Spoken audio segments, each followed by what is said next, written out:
Okay so hey welcome to the channel Study Words and आज हम लोग करने वाले हैं अपने चैप्टर एब्जॉर्प्शन बाय रूट्स का लास्ट टॉपिक।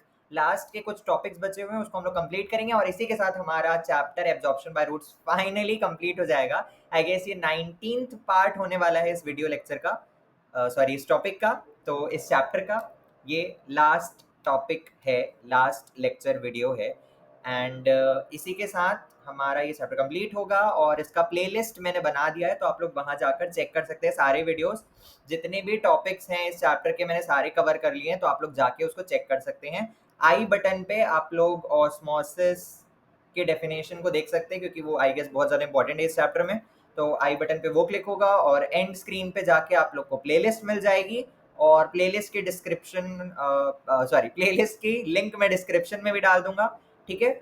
और आप लोग वैसे भी मेरे चैनल में जाके क्लिक कर सकते हैं, उसे चेक कर सकते हैं and please subscribe to the channel Study Words. ज़्यादा से ज़्यादा अपने फ्रेंड्स एंड फैमिली को शेयर करें and let's start the video. So पहला टॉपिक है हमारा इम्बिबिशन। अब ये इम्बिबिशन क्या होता है? इम्बिबिशन का डेफिनेशन हम लोग यहाँ पे देखते हैं। पहले क्या बोल रहे हैं? Diffusion in which water is absorbed bye solids. ठीक है, ध्यान से देखो, ध्यान से पढ़ो, ध्यान से सुनो। Diffusion sorry diffusion in which water is absorbed by solids, that is colloids, causing them to enormously increase in size। क्या बोल रहे हैं इम्बिबिशन को? यहाँ पे कुछ सॉलिड मॉलिक्यूल्स होते हैं, ठीक है, कुछ सॉलिड मॉलिक्यूल्स होते हैं जो वाटर को एब्जॉर्ब करते हैं और कोलॉइड्स का फॉर्मेशन करते हैं। कोलॉइड्स का फॉर्मेशन कैसे हो रहा है? जब वो सॉलिड्स वाटर को एब्जॉर्ब कर लेते हैं तब वो वाटर में घुलते नहीं हैं, वो वाटर के साथ मिलके एक सॉल्यूशन नहीं बनाते हैं, बल्कि अपने वॉल्यूम को इंक्रीज करके एक स्ट्रक्चर बना लेते हैं जिसको कोलॉइड्स बोलते हैं। कोलॉइड्स क्या है? जब सॉलिड वाटर को एब्जॉर्ब कर रहा है तो उसमें घुलने के जगह वो अपने वॉल्यूम को इंक्रीज करके एक स्ट्रक्चर बना लेता है जिसे हम कोलॉइड कहते हैं, ठीक है। और इसी प्रोसेस को, जिसमें एक सॉलिड वाटर को एब्जॉर्ब करके कोलॉइड का फॉर्मेशन करता है और अपने वॉल्यूम को इंक्रीज कर लेता है without forming a solution with water, is known as imbibition या इम्बिबिशन। ठीक है, समझ में आया अच्छे से? एक बार फिर से ध्यान से सुनो। Imbibition is the process in which water molecules are diffused in the solids, और या फिर हम लोग क्या बोल सकते हैं? that solid absorbs water, solid absorbs water। अब यहाँ पे absorb absorb absorb बार बार क्यों बोल रहा हूं? क्योंकि नीचे वाली लाइन में दिया हुआ है एडजॉर्प्शन। अगर हम लोग इम्बिबिशन को अच्छे लेवल पे पढ़ें तो हम लोग क्या बोलेंगे कि वाटर यहाँ पे एब्जॉर्ब नहीं होता है, एडजॉर्ब होता है, क्योंकि इम्बिबिशन जो है वो एक सरफेस लेवल फिनोमेना है। यहाँ पे इसमें डेफिनेशन में दिया हुआ है एब्जॉर्प्शन करके, मैं एब्जॉर्प्शन बोल रहा हूँ, नहीं तो मैं तो इसको कंसिडर नहीं करूंगा, मैं एड्जॉर्प्शन ही बोलूंगा क्योंकि इम्बिबिशन जो है वो एक सरफेस लेवल फिनोमेना है। इसको याद रखना आप लोग, इस चीज को, सॉरी, इस चीज को याद रखना कि इम्बिबिशन जो है वो एक सरफेस लेवल फिनोमेना है। अब ये सरफेस लेवल फिनोमेना मैं क्यों बोल रहा हूँ इसको अभी बताता हूँ, मैं इसका अभी बताता हूँ। अरे सॉरी, ठीक है, यहाँ पे हम लोग देखते हैं। मैंने बोला दो टर्म, क्या बोला? मैंने बोला एब्जॉर्प्शन, और एक टर्म मैं बोल रहा हूँ एडजॉर्प्शन। क्या डिफरेंस है? बी और डी का डिफरेंस है, ठीक है, बी और डी का डिफरेंस है। ये दो अलग अलग प्रोसेसेस होते हैं। अगर मैं बोलूँ कि एक मॉलिक्यूल है और एक एक सल्यूट है, ठीक है, एक सल्यूट है, एक सॉलिड मॉलिक्यूल है और एक वाटर मॉलिक्यूल है या सॉल्वेंट मॉलिक्यूल है, तो वो जो सॉलिड मॉलिक्यूल है जब वो वाटर को एब्जॉर्ब करेगा, ठीक है, ध्यान से सुनो, जब वो सॉलिड मॉलिक्यूल वाटर को एब्जॉर्ब करेगा, ठीक है, यानी वाटर जो है वो उसके अंदर जाएगा, वाटर उसके अंदर जाएगा, ध्यान से सुनो मेरी बात को, अंदर जाएगा बोल रहा हूं मैं। तो अगर वो अंदर जा रहा है उस सॉलिड मॉलिक्यूल के, तब वो कहलाएगा एब्जॉर्प्शन। फिर से, एक सॉल्वेंट है, एक हमारे पास सॉलिड मॉलिक्यूल है।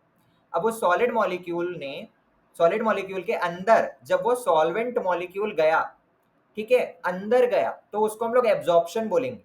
लेकिन अगर उस सॉलिड मॉलिक्यूल के सरफेस पे बस आके हमारा सॉल्वेंट मॉलिक्यूल, अगर जो सॉलिड मॉलिक्यूल है उसके सरफेस पे बस आके रह गया, तो हम उसे एडजॉर्प्शन कहेंगे। यानी सिर्फ सरफेस लेवल तक एब्जॉर्प्शन हो रहा है। क्या बोला मैंने, ध्यान से सुनो। जब उस सॉलिड मॉलिक्यूल के अंदर चले जाएगा सॉल्वेंट, तब हम लोग उसको एब्जॉर्प्शन बोलेंगे। लेकिन जब एब्जॉर्प्शन सिर्फ सरफेस लेवल तक होता है, वो सॉल्वेंट मॉलिक्यूल सिर्फ सरफेस लेवल तक रह जाएगा, अंदर नहीं जाएगा, तब हम लोग उसको एडजॉर्प्शन प्रोसेस बोलते हैं। सो जो इम्बिबिशन है वो मेनली एक सरफेस लेवल फिनोमेना है। यानी पानी जो है वो अंदर नहीं जाता उस सॉलिड मॉलिक्यूल के, बल्कि सिर्फ और सिर्फ हमारे सरफेस लेवल पे जाके एब्जॉर्ब होता है। ठीक है, सरफेस लेवल पे बस जाके एब्जॉर्ब होता है, यानी एड्सॉर्प्शन की फिनोमेना यहाँ हो रही है, जिससे वॉल्यूम बढ़ता है। पर जो हमारा सॉलिड मॉलिक्यूल है वो एक सोल्यूशन फॉर्म नहीं करता, वो वाटर में घुल नहीं जाता, घुलता नहीं है, सिर्फ वॉल्यूम में इंक्रीज होता है, क्योंकि यहाँ पे एडजॉर्प्शन प्रोसेस हो रहा है। एक बार इसको डायग्राम से बताता हूं, समझ में आ जाएगा। एब्जॉर्प्शन क्या है? जब सॉल्वेंट मॉलिक्यूल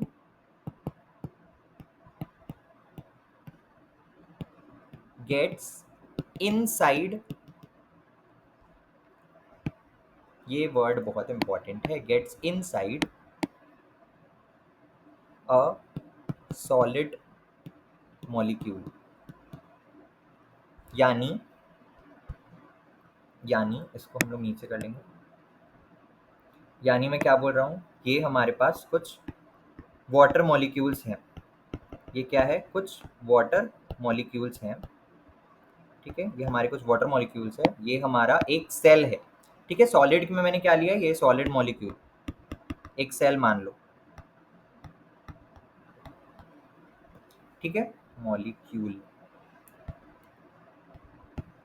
ठीक है, अब ये वाटर मॉलिक्यूल्स जब इसके अंदर चले जाएंगे, ये वाटर मॉलिक्यूल्स जब इसके अंदर चले जाएंगे, तब हम लोग इस प्रोसेस को क्या बोलेंगे? एब्जॉर्प्शन। तब हम लोग इसको क्या बोलेंगे? एब्जॉर्प्शन। अब एड्सॉर्प्शन कैसे होगा? एड्सॉर्प्शन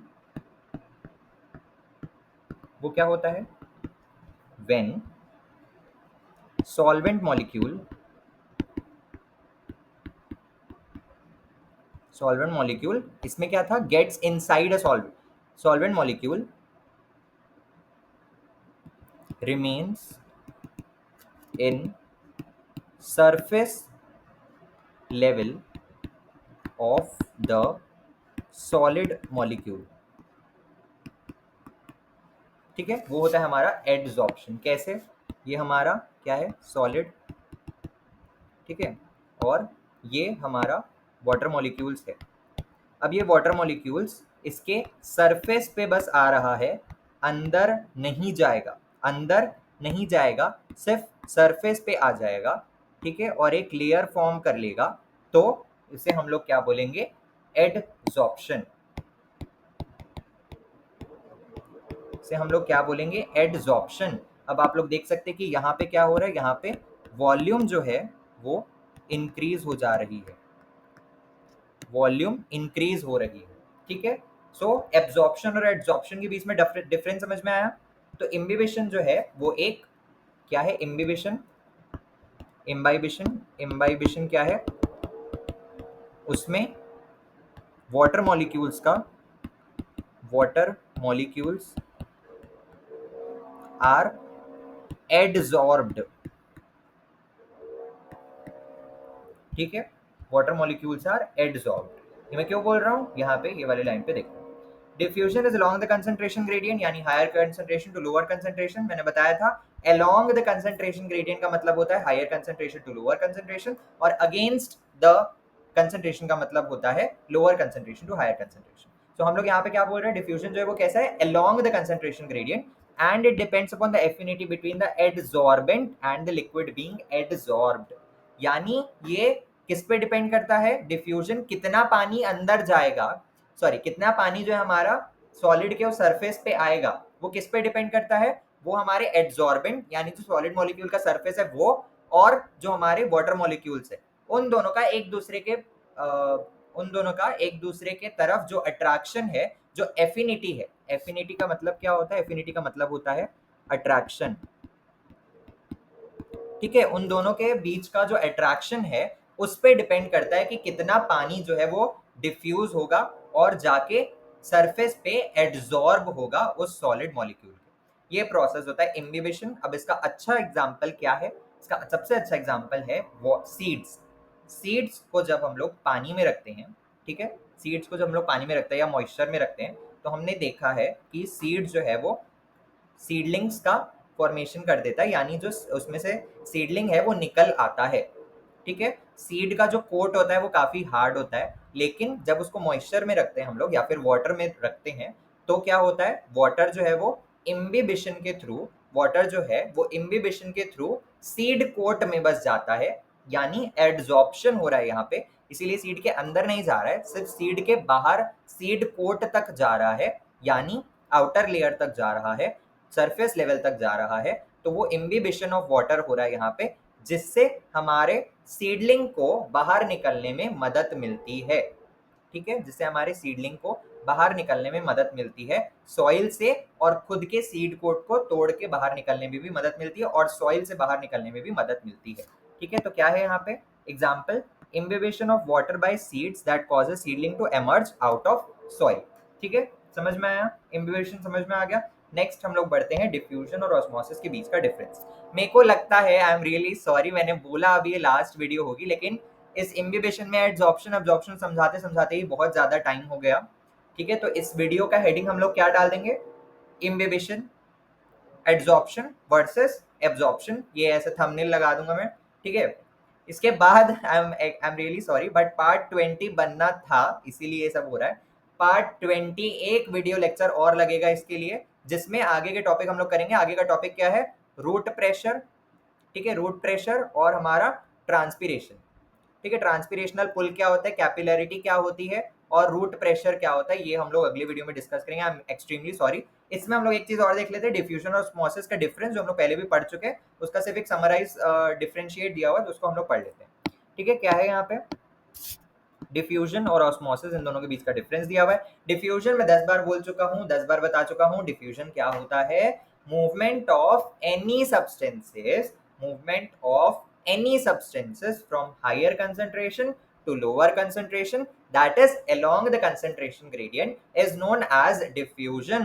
वहीं ऑस्मोसिस क्या होता है, ऑस्मोसिस पर्टिकुलर सॉल्वेंट मॉलिक्यूल्स या फिर वाटर मॉलिक्यूल्स का मूवमेंट होता है from higher concentration to lower concentration through a semi permeable membrane. Very important, through a semi permeable membrane, ये भी एक वर्ड इंपॉर्टेंट है ऑस्मोसिस में, through a semi permeable membrane. Diffusion जो है वो किसी भी मेम्ब्रेन में हो सकता है, ठीक है, लेकिन ऑस्मोसिस जो है वो सिर्फ सेमी परमिएबल मेम्ब्रेन में ही होगा। सो ऑस्मोसिस क्या है, मूवमेंट ऑफ वाटर मॉलिक्यूल्स और solvent molecules from higher concentration और to lower concentration through a semi permeable membrane. ठीक है, नेक्स्ट क्या बोल रहा है, डिफ्यूजन क्या होता है, it may occur in any medium. Diffusion किसी भी मीडियम में हो सकता है, सॉलिड, लिक्विड, गैस, जो भी है, लेकिन ऑस्मोसिस जो है वो सिर्फ हमारे लिक्विड मीडियम में ही होगा। ठीक है, नेक्स्ट डिफ्यूजन क्या बोल रहा है, it helps in equalising the concentration in the available space. अब ये क्या करता है, कंसंट्रेशन हायर कंसंट्रेशन से लोअर कंसंट्रेशन में जाता है डिफ्यूजन में, तो वो हमेशा कंसंट्रेशन को दोनों तरफ बराबर करने की कोशिश करता है। ठीक है, अगर ये ए साइड है, ये बी साइड है, यहाँ पे कुछ मॉलिक्यूल्स है वो बहुत ज्यादा है, यहाँ पे कम है, तो हायर कंसंट्रेशन से लोअर कंसंट्रेशन जाएगा, डिफ्यूजन होगा यहाँ पे, तो क्या करेगा, डिफ्यूजन। ठीक है, फिर डिफ्यूजन के बाद अगर हम लोग देखेंगे, डिफ्यूजन के बाद देखेंगे तो ए और बी साइड में इक्वल नंबर ऑफ मॉलिक्यूल्स आ जाएंगे, यानी डिफ्यूजन जो है वो कंसंट्रेशन को मेंटेन करता है, इक्वलाइज करता है। लेकिन ऑस्मोसिस में water movement higher concentration lower concentration जा रहे हैं, लेकिन वो इक्वलाइज करने की कोशिश नहीं करेगा कि इधर वाटर मॉलिक्यूल और इधर वाटर मॉलिक्यूल सेम होने चाहिए, ऐसा ऑस्मोसिस में नहीं होता है। वो सिर्फ movement flow of water molecules from higher to lower होता है। ठीक है, समझ में आया। नेक्स्ट पॉइंट क्या बोल रहे हैं, it does not depend on solute potential. Diffusion जो है वो सल्यूट पोटेंशियल, अब कंसंट्रेशन और पोटेंशियल जो है वो जनरली इंटरचेंजेबल होते हैं क्लास 10 तक। क्लास 10 तक, फिर से सुन लो, क्लास 10 तक पोटेंशियल और कंसंट्रेशन, ये दोनों वर्ड को आप लोग साथ में बोल सकते हो, इंटरचेंजेबली बोल सकते हो कि सेम सेम है। क्लास 11 में आप लोग पढ़ोगे कि कैसे पोटेंशियल और कंसंट्रेशन जो है वो चीज़ें थोड़ी थोड़ी अलग होती है, लेकिन यहाँ पे आपको उसको कंसंट्रेशन ही समझना है, ठीक है। तो क्या बोल रहे हैं, it does not depend on solute potential. Diffusion जो है उसको सल्यूट के मॉलिक्यूल से कोई मतलब नहीं है, उसको सल्यूट के कंसंट्रेशन से कोई मतलब नहीं, ठीक है। लेकिन ऑस्मोसिस में सल्यूट का कंसंट्रेशन काफी मतलब रखता है। It depends upon solute potential, it depends upon solute concentration. क्यों क्यों ऑस्मोसिस में डिपेंड करता है? ऑस्मोसिस कैसे होता है? ऑस्मोसिस में क्या होता है? ऑस्मोसिस में क्या होता है, वाटर मॉलिक्यूल्स जो है वो हायर कंसंट्रेशन से लोअर कंसंट्रेशन में जाते हैं, ठीक है। लेकिन हायर कंसंट्रेशन किसकी बात कर रहा हूं मैं? Higher concentration of water, higher lower concentration of water. Water जो है वो हायर कंसंट्रेशन से लोअर कंसंट्रेशन जाता है, लेकिन अगर मैं यहाँ पे सल्यूट कंसंट्रेशन बढ़ा दूं तो फिर अपने आप ही वाटर कंसंट्रेशन जो है वो कम हो जाएगा, क्योंकि मैंने बताया था दोनों इनवर्सली प्रोपोर्शनल है। तो वाटर कंसंट्रेशन जो है वो सल्यूट पे डिपेंड करता है, वाटर का कंसंट्रेशन सल्यूट कंसंट्रेशन पे डिपेंड करता है, इसी कारण अल्टीमेटली हमारा ऑस्मोसिस जो है वो सल्यूट कंसंट्रेशन पे डिपेंड करता है, ठीक है। क्या बोला मैंने? Water concentration is inversely proportional to solute concentration, यानी सल्यूट कंसंट्रेशन को बढ़ाएंगे तो वाटर कंसंट्रेशन कम हो जाएगा, सल्यूट कंसंट्रेशन को कम करेंगे, सल्यूट कंसंट्रेशन को सॉरी सल्यूट कंसंट्रेशन को कम करेंगे, वाटर कंसंट्रेशन बढ़ जाएगा। यानी सल्यूट कंसंट्रेशन जो है वो वाटर कंसंट्रेशन को अफेक्ट करता है, और क्योंकि वाटर कंसंट्रेशन अफेक्ट होता है इसी कारण हमारा ऑस्मोसिस जो है वो डिपेंड करता है ऑन सल्यूट कंसंट्रेशन। समझ में आया? ठीक है। नेक्स्ट हम लोग पढ़ेंगे वाटर मूवमेंट। प्लांट में वाटर जो है वो कैसे ट्रैवल करता है, उसके दो मेन रीजन होते हैं, root pressure and transpirational pull. ये हम लोग अगली वीडियो में देखेंगे, part 20। I promise it will be the last lecture of this chapter, ठीक है। So till then stay tuned to Study Words and please subscribe to the channel Study Words, and till then stay healthy, stay active, and please video को like share subscribe करें। ये मेरे को बोलना पड़ रहा है क्योंकि ज़्यादा से ज़्यादा स्टूडेंट्स तक अभी तक ये पहुंचा नहीं है मेरा चैनल, बट आई होप कभी ना कभी पहुंचेगा। सो उम्मीद पे ही दुनिया कायम है, ठीक है। Thank you.